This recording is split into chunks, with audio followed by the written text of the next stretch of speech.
SI examination 2025ஆம் ஆண்டுக்கான தேர்வு நாள் குழப்பத்துக்கு ஒரு தீர்வு கிடச்சிருக்கு அப்படின்னு சொல்லலாம். இன்றைக்கி இந்த ஜூன் 7ஆம் தேதி இந்த பதிவு நான் உங்களுக்கு கொடுக்குறேன். ஸோ நிறையா அன்அஃபீஷியலாக நம்ம நிறையா விஷயங்களை பார்த்துருந்தோம். என்னென்னா யூடியூப் சேனலில் பார்த்திங்கன்னா டெய்லியுமே பார்த்திங்கன்னா ஜூன் 28, 29 கண்டிப்பாக எக்ஸாம் வைப்பாங்க அப்படின்னு சொல்லி ஒவ்வொருத்தரும் ஒவ்வொரு கருத்தை சொல்லிக்கிட்டே இருந்தாங்க. ஆனால் நம்மளுடைய சேனலில் அதை பற்றி நான் எந்த ஒரு பதிவுமே நான் கொடுக்கல. எக்ஸாம் வந்தால் ரெடியாக இருந்துக்கோ, வரலையா நமக்கு போனஸ் டைம் கிடச்சிருக்கு, நல்லா படி அப்படின்னு தான் நான் சொல்லியிருந்தேன். ஸோ அதற்கான ஒரு போனஸ் டைம் நமக்கு கிடச்சிருக்கு. ஏன்னா டிஎன்யூஎஸ்ஆர்பி சைட்லேருந்து எந்த ஒரு அதிகாரப்பூர்வ தகவலும் இதுவரை அவங்க கொடுக்கல. எக்ஸாம் டேட்டை பற்றி அவங்க சொல்லலை. ஓப்பன் கேண்டிடேட்ஸுக்கும் டிபார்ட்மெண்ட் கேண்டிடேட்ஸுக்கும் ஒன்றா எக்ஸாம் வைக்க போகிறாங்களா அப்படிங்கிறதுக்கு தெளிவான விளக்கமும் அவங்க கொடுக்கல.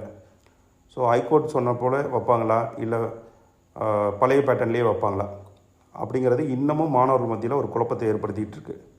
ஸோ டிபார்ட்மெண்ட் படிக்கக்கூடிய மாணவர்களுக்கும் இது மிகப்பெரிய குழப்பம்தான். ஸோ இனி அது கவலையை விடுங்க. இனி திடீர்னு ஒரு ரூல்ஸ் கொண்டு வராங்க அப்படின்னா, ஸோ ஒன்றா தான் நாங்கள் வைக்க போகிறோம் அப்படின்னு அவங்க சொன்னாங்கன்னா கண்டிப்பாக உங்களுக்கு நாட்கள் கூடுதலாக கிடைக்கும் படிக்கிறதுக்கு. இது ஒரு ப்ளஸ் பாயிண்ட்.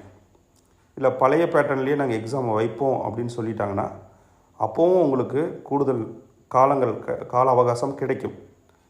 ஸோ என்டையராக புது சிலபஸ் படி வைக்கிறாங்க அப்படின்னா கண்டிப்பாக 2 மாதம் நமக்கு டைம் கிடைக்கிறதுக்கு வாய்ப்பு இருக்குது. புது சிலபஸ் அடிப்படையில் இல்லை, பழைய சிலபஸ் அடிப்படையிலேயே டிபார்ட்மெண்ட்டுக்கும் ஓப்பனுக்கும் தனித்தனியாக எப்பயும் போல் தான் நாங்கள் வைப்போம் அப்படின்னாங்கன்னா அதுக்கும் நமக்கு 1 மாதம் டைம் கிடைக்கிறதுக்கு வாய்ப்பு இருக்குது.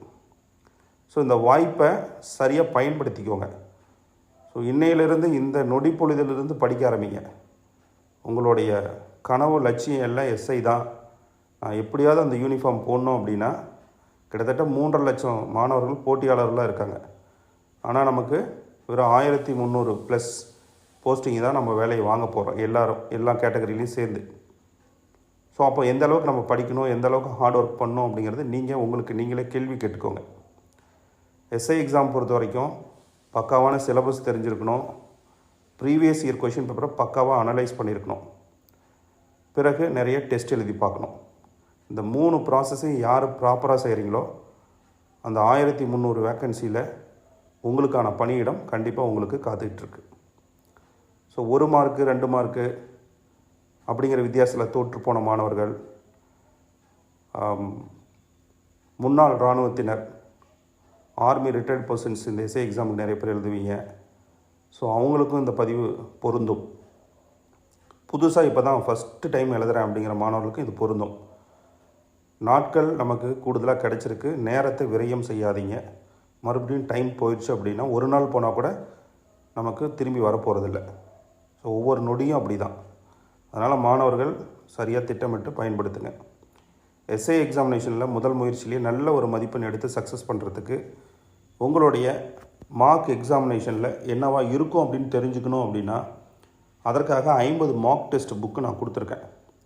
ஸோ இந்த 50 மார்க் டெஸ்ட் புக்கிலேருந்து கேள்விகள் அப்படியே வந்துடுமா? கண்டிப்பாக வரும். இன்னொரு பாயிண்ட் என்னென்னா, இந்த 50 தேர்வுகள் எழுதி முடிக்கக்குள்ளே உங்களுடைய ஆவரேஜ் மார்க் என்னவோ அதிலிருந்து கூடுதலாக 10லிருந்து 15 மதிப்பெண்கள் உங்களுக்கு கிடைக்கும். ஸோ அதுக்கு தான் நம்ம டெஸ்ட் எழுதி பார்க்குறது. இப்போ ஒரு தேர்வில் 140 கொஷினுக்கு 120 போடுறீங்க, அடுத்த தேர்வில் 110 போடுறீங்க, அடுத்த தேர்வில் 130 போடுறீங்க. அப்படி ஒவ்வொரு தேர்வுலேயும் உங்களுடைய மதிப்பெண் ஏற்றம் இறக்கமாக இருக்கும். ஸோ இது எல்லாத்தையும் சேர்த்து ஆவரேஜ் பண்ணி பார்க்கணும். 50 தேர்வில் எழுதி முடிச்சுட்டு உங்களுடைய மார்க் ஆவரேஜ் பண்ணிங்கன்னா ஒரு சர்டைன் மார்க் உங்கள் கைக்கு நிற்கும். அது 120 அப்படின்னா ரியல் எக்ஸாம் எழுதக்குள்ளே உங்களுக்கு 135 கொஷின்ஸ் நீங்கள் அடிச்சிருப்பீங்க. உங்களுக்கு 100 மார்க்கு தான் ஆவரேஜ் மார்க் வருதுன்னா அதுலேருந்து ஒரு 15 மார்க் சேர்த்திக்கோங்க. 115 மார்க்கு தான் நீங்கள் ரியல் எக்ஸாமில் எடுக்க போகிறீங்க.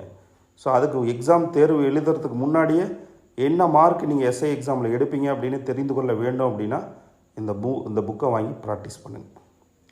100% குவாலிட்டியாக 100க்கு மேலே மாணவர்கள் நல்ல ஒரு ஃபீட்பேக் கொடுத்த புக்கு ஜஸ்ட்டு 550க்கு கொடுக்குறேன்.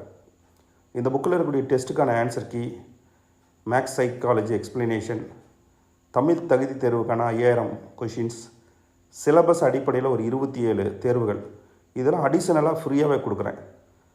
தமிழ்நாட்டில் எந்த ஒரு நிறுவனமும் எந்த ஒரு பயிற்சி மையமும் கொடுக்காத ஒரு மிகப்பெரிய பெனிஃபிட் இது. ஸோ ஆகையால் மாணவர்கள் இதை சரியாக பயன்படுத்திக்கோங்க. So all the best, good luck.